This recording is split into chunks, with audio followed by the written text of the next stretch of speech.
দেশের কয়েক জেলায় ধর্ষণের ঘটনায় অভিযুক্তদের গ্রেপ্তার করছে আইনশৃঙ্খলা বাহিনী। 12 মার্চ বাড়িতে কেউ না থাকার সুবাদে রাজশাহী তানোরে নিজ পুত্রবধূকে ধর্ষণের চেষ্টা করে শ্বশুর হাবিবুর।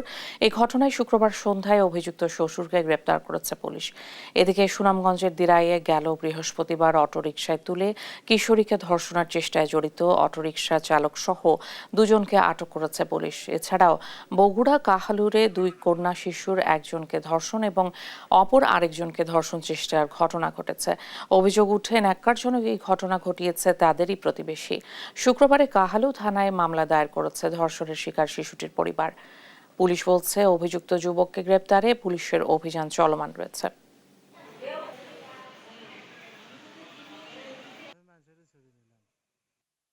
শারীরিকভাবে এবং মানসিকভাবে ক্রমাগত আছে।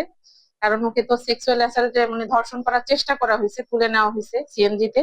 তো আমরা যতটুকু শুনছি ওর বাবার কাছ থেকে বা ওর ফ্যামিলির কাছ থেকে এতটুকুই জানি, ওর সাথে বেশি কথা বলা হয়নি, কারণ মুখের যে আঘাতের কারণে ও বেশি কথা বলতে পারতেছে না।